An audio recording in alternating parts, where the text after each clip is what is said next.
Hola, ¿cómo están? Bueno, este video va a ser sobre el módulo 11, indicadores y mecanismos de control.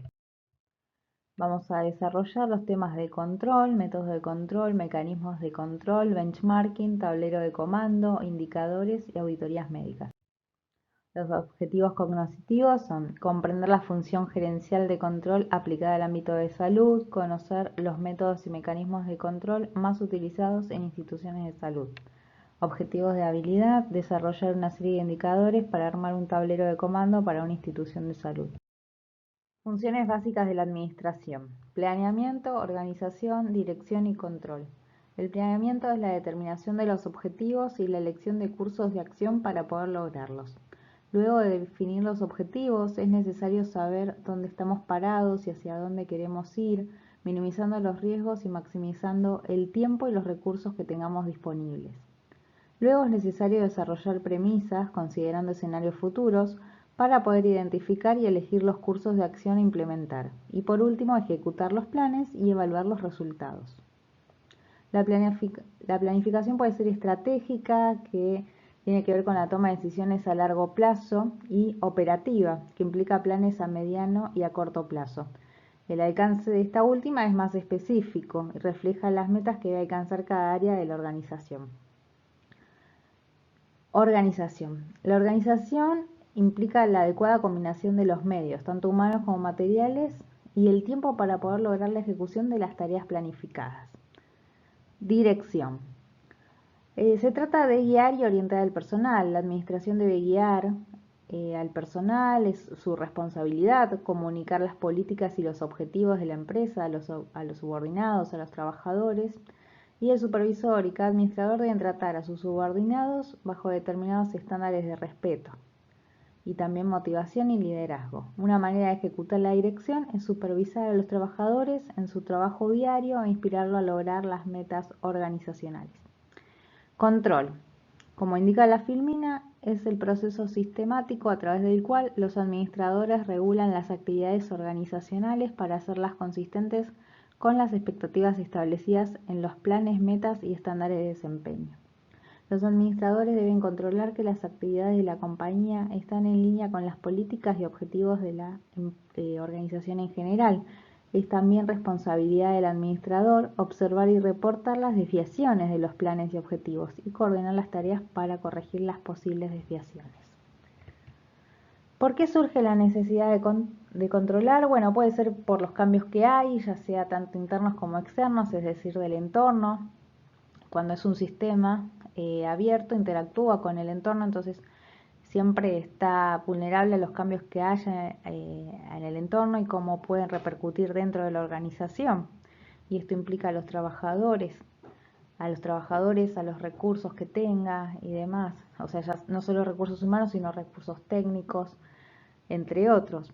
A la complejidad, a medida que una organización crece o que se vuelva más compleja, bueno, va a haber una necesidad de controlar, puesto que no va a ser tan simple el control establecido a priori. Los errores. Cuando hay errores, como estábamos mencionando, para poder corregir esos desvíos, o sea, las desviaciones que hay contra lo que queremos llegar o cómo quiere llegar un proceso, comparándolo con lo estándar, hay que corregirlo. ¿Cómo se puede corregir? Controlando, o sea, detectando el error para, bueno, poder corregirlo después. Al detectarlo, bueno, se tiene que hacer un control para poder detectarlo. La delegación, cuando se delega una tarea, cuando se complejiza, puede ser la organización, que se delegan más tareas, o cuando, por ejemplo, un supervisor asume más responsabilidades, le puede delegar más tareas a sus subordinados y puede ejercer cierto control. Los pasos de control. Determinar los puntos críticos de control, establecer métodos y criterios para medir el desempeño, detectar desviaciones, tomar medidas correctivas y preventivas. Bien, determinar los puntos críticos de control, es decir, los puntos que se seleccionan para el control tienen que ser críticos. ¿Qué indica que sean críticos? Que son factores restrictivos de una operación específica o que indiquen que se está llevando a cabo de una manera eficiente y eficaz una tarea, o que no se está haciendo correctamente. Tienen que ser en los puntos críticos para poder mejorar esa tarea y cómo se está haciendo. Establecer métodos y criterios para medir desempeño, es decir, que tiene que haber un punto de referencia con el cual se mida el desempeño, ya sea el real y también el esperado. Es la forma de cómo los objetivos pueden ser alcanzados por la organización o por el departamento o por una división o por una unidad funcional determinada. Medición de desempeño. Consiste en conseguir información sobre el desempeño real para poder obtener una comparación con el estándar establecido. Siempre se compara con un estándar para ver a dónde queremos llegar y se compara con el real, que es donde realmente estamos. Y entonces vemos qué brecha hay entre esos dos para poder acortarla. Bien, se trata de analizar entonces los resultados conseguidos y ver si concuerdan o no con las normas de los estándares fijados. La medición se tiene que hacer de manera anticipada para detectar estos desvíos antes de que ocurran. Es un tipo de control preventivo, después lo vamos a ver. Detección de desviaciones. Consiste en comparar los resultados medidos con las metas o criterios establecidos con anterioridad, como veníamos diciendo. Y por último, sería la corrección de desviaciones, tomar medidas correctivas y preventivas. Este paso es el más importante porque si no se corrigen las desviaciones que se detectan, no se puede conseguir los objetivos previstos. Puede originar el cambio de los objetivos o la modificación de alguna de las variables relevantes para la organización. Es imprescindible establecer un grado correcto de control. El control puede tener connotaciones negativas porque puede parecer una amenaza contra la libertad y la autonomía del personal. Un control excesivo dañará a la organización y a sus integrantes. Siempre es bueno el control en cuanto a que nos ayude a detectar y a corregir los desvíos de lo que queremos llegar, ya sea con parámetros establecidos o usando otro tipo de indicadores, un benchmarking y demás, que después también lo vamos a ver. Pero cuando es en exceso no, porque causaría molestia en el personal, si es excesivo y si realmente no se hacen los puntos críticos y se hace en forma arbitraria, puede resultar contraproducente. Métodos y lugares de control. Control preventivo se realiza antes de que se realice una acción o actividad de trabajo. Se centra en los recursos humanos, materiales y financieros. Trata de prevenir las desviaciones en la calidad y la cantidad de recursos utilizados en la organización. Este control nace de la observación de la realidad, en la cual se induce la existencia de perturbaciones que puedan alterar los resultados establecidos. Detecta antes de que ocurra, por eso es preventivo. Control concurrente se realiza durante la realización de los procesos para asegurarse que sean consistentes con los estándares. Se centra en las normas y los valores culturales. Este tipo de control vigila las operaciones en funcionamiento para asegurar que los objetivos están siendo ejecutados de una forma correcta. Si la situación se ve deteriorada, da lugar al incumplimiento de los objetivos finales. Por eso es muy importante que se controle en el durante. Control de retroalimentación. Se realiza posteriormente al trabajo terminado. Este tipo de control se centra en los resultados finales, cuando la actividad ya fue ejecutada. Está basado en la retroalimentación que la organización obtiene a través de informes, y las medidas correctivas se orientan hacia la mejora del proceso para la adquisición de recursos, de insumos, servicios y hacia las operaciones en sí. Los controles tienen que ser en lugares críticos, que era lo que veníamos diciendo. Si se localizan correctamente, se reduce la cantidad de información que es preciso reunir y evaluar. Además, es para también que sea más fácil analizar lo que sean los lugares críticos para, que no tenga connotación negativa el control, y también para reducir la información a analizar y para evaluar, para que eso va a facilitar la toma de decisiones. Mecanismos de control. Benchmarking, tablero de comando, indicadores y auditorías médicas. Benchmarking.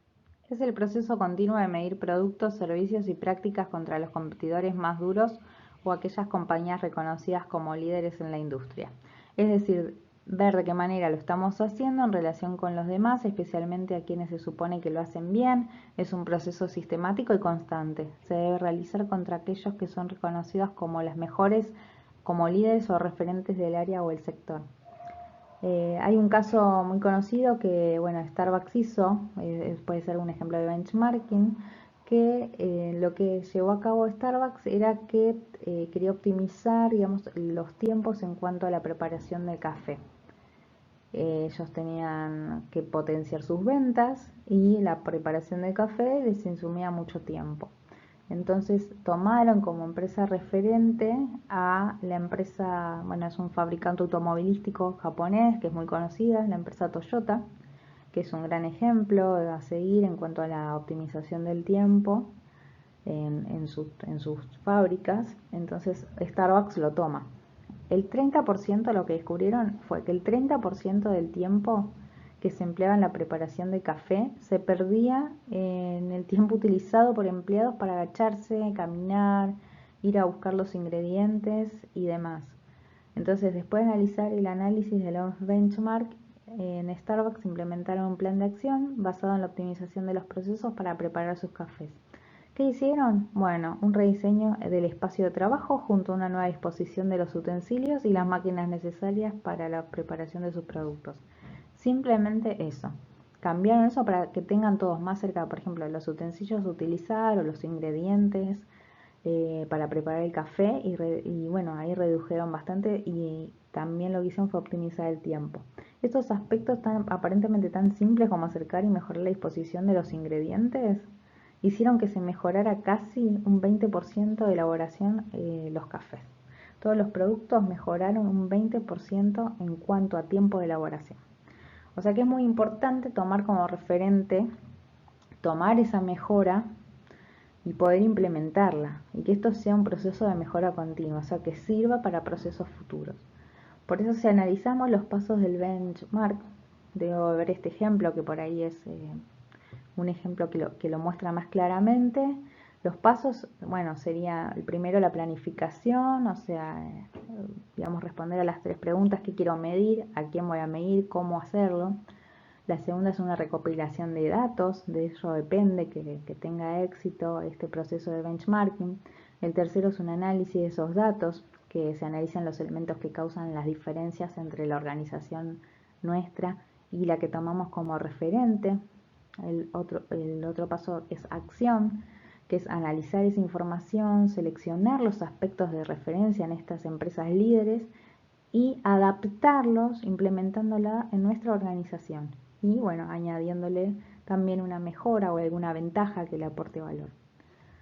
Posteriormente hacemos un seguimiento, que es hacer un informe de toda la información destacada en este proceso para poder tomar esta idea, esta implementación en procesos posteriores. Así que esos serían los pasos claves para un correcto benchmarking. Tablero de comando. Es un conjunto de indicadores cuyo seguimiento y evaluación periódica nos permitirá contar con un mayor conocimiento de la situación de la organización apoyándonos en nuevas tecnologías informáticas. Es una herramienta de gestión visual que integra la información recopilada de diversas áreas de la organización. Lo que hace el tablero de comando es manejar un gran cúmulo de información en tiempo real y nos permite conocer cómo se posiciona la organización con respecto a la meta prefijada. Es decir, que el tablero de comando, o también llamado tablero de control, cuadro de mando integral o balance scorecard, es una herramienta de control que permite agrupar y monitorear el conjunto de indicadores cuyo seguimiento periódico permitirá contar con un mayor conocimiento de la situación de la organización y medir el avance que tiene de la organización en general y de las diferentes áreas. Tienen que ser no más de 6 a 8 indicadores. Esto es por una cuestión de que sea más visual y más fácil tomar las decisiones y no sea tan engorroso. Tiene que tener una perspectiva financiera, cómo es la situación actual, qué pretendemos a futuro. Cada medida seleccionada debe permanecer debe ser parte de una cadena de causa y efecto. También una perspectiva de los procesos internos, cuáles son los procesos internos actuales, cuáles se deben mejorar para lograr la excelencia. Se tiene que definir la completa cadena de valor, no se tienen que tomar los procesos como procesos separados, sino como una gran cadena, como eslabones de una cadena, que cada una corresponda al proceso anterior y que cada cada acción que se toma en un proceso va a repercutir en el posterior, tomarlo como una cadena, y también identificar aquellos procesos claves que deben ser excelentes para satisfacer los objetivos financieros. Bueno, siempre se tiene que hacer sobre sectores o procesos críticos. Tiene que haber una perspectiva de aprendizaje, cómo adecuar los recursos humanos para obtener el producto deseado, cómo adecuar la tecnología. Esto puede ser a través de, por ejemplo, capacitaciones, de cursos, de charlas. El aprendizaje conforma la base de la mejora y la innovación. Reconocer la infraestructura necesaria para el crecimiento de largo plazo. Más allá de las capacitaciones a los recursos humanos, también hay que adecuar a veces la tecnología, adquirir productos nuevos que nos permitan poder alcanzar esos objetivos, si hay algún cambio y tal vez los equipos que se cuentan con la organización queden obsoletos. Tiene que haber una perspectiva de los usuarios, es decir, el usuario / beneficiario / cliente. Como decíamos, ser vistos por ellos. Si las afirmaciones referidas a la visión deben convertirse en objetivos concretos, sí, es así. Se tienen que convertir en objetivos concretos. Es decir, hay que plantear estrategias y determinar acciones sobre los factores claves relacionados a los usuarios. En cuanto a adquisición, satisfacción, fidelidad, valor añadido. Sobre todo eso tiene que convertirse en objetivos para la organización y planear las estrategias y las acciones para poder lograrlos. Indicadores. ¿Qué son? Son medidas cuantitativas o cualitativas utilizadas como guía para monitorear y evaluar la calidad. La Organización Mundial de la Salud los ha definido como variables que sirven para medir los cambios. Un indicador de gestión es la expresión cuantitativa del comportamiento y desempeño de un proceso, cuya magnitud, al ser comparada con algún nivel de referencia, puede estar señalando una desviación sobre la cual se toman acciones correctivas o preventivas, como veníamos diciendo, según el caso. ¿Por qué lo utilizamos? Bueno, no se puede mejorar lo que no se mide. Si yo no sé cómo estoy, si no mido en qué situación actual estoy, no puedo saber cómo mejorar o qué tan lejos estoy del ideal o del estándar. Eso es fundamental. También para objetivar una situación determinada, para evaluar su comportamiento en el tiempo mediante su comparación con otras situaciones que utilizan la misma forma de reflejar la realidad, y transformar los datos en información útil para la toma de decisiones y evaluación de resultados. Por eso es muy importante que los datos sean certeros, que no estén erróneos, que sean totalmente válidos, porque de eso depende, como decíamos, el éxito que va a tener después este tipo de control en este momento utilizando los indicadores. Características deseables de un indicador. Mide lo que pretende medir. ¿Existen recursos para recolectar y analizar los datos? ¿Quién recolecta los datos y cómo? ¿Quién los analiza? Son preguntas que son fundamentales para poder ver que sea deseable un indicador que realmente va a cumplir su función. Entonces, el indicador debe ser útil. Su grado de importancia se mide a través de su nivel de impacto. ¿Cuál es el impacto asociado al problema que se mide? ¿Realmente vale la pena? ¿Va a tener un impacto? ¿Lo voy a poder hacer efectivo? Su significado debe ser relevante. ¿Preocupa a los usuarios del sistema lo que se mide? ¿O por ahí no es tan relevante? El otro punto, ¿se puede actuar significativamente sobre el problema que se mide? Tal vez no se excede, tal vez depende de otras decisiones, por más que se base en indicadores con información de la organización, tal vez se excede y por ejemplo, se base en lo que pasa en el mundo, en los cambios que hay, en las decisiones gubernamentales. Entonces, ¿se puede actuar significativamente sobre el problema o se puede adaptar para que, llevarlo de la mejor manera al cambio externo? Y también que sea costo efectivo, por supuesto. Indicadores cualitativos se basan en opiniones, encuestas, entrevistas, información no estructurada, no son datos duros, no son números. Como son cualitativos, son subjetivos, entonces se mide a través de encuestas, de entrevistas y demás.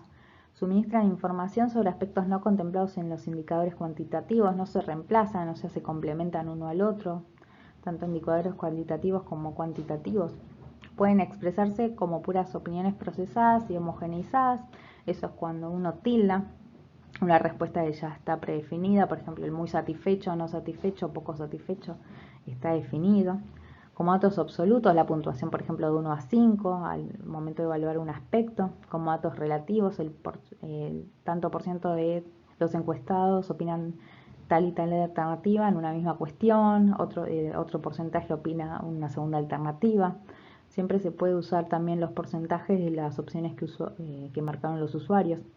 Son imprescindibles para lograr una evaluación integral y global, enriqueciendo a los indicadores cuantitativos, lo que decíamos, que no se reemplazan uno al otro, sino que se complementan, logran entre los dos poder tener una visión integral, ya sea de los datos duros o también de los datos que no son duros. ¿Cómo se confecciona? Bien, primero hay que ponerle nombre. Tiene que ser breve, tiene que reflejar lo que pretende medir, debe evitar ambigüedad, tiene que ser bastante preciso, indicar cuáles son los objetivos. Tener dimensión temporal y geográfica. Tipo de indicador, bueno, puede ser un porcentaje, puede ser una tasa, una razón. Se tiene que establecer que se evalúa si es un proceso o desenlace. ¿Qué pretende medir? La satisfacción, la seguridad, la efectividad, la oportunidad, eficiencia, etc. Se tiene que elegir qué aspectos se miden. ¿Qué motivos tenemos para evaluar? ¿Por qué es útil? ¿Qué proceso se va a monitorear? Definir si es un proceso médico u organizacional. Identificar también las fuentes de información. Factores subyacentes, factores que pueden provocar variaciones. Tenemos que tenerla en cuenta. Lo que decíamos, factores que son subyacentes, pero que igual pueden repercutir de alguna manera, entonces podemos tenerlo en cuenta, pues ya que pueden provocar variaciones. Evento adverso y evento centinela.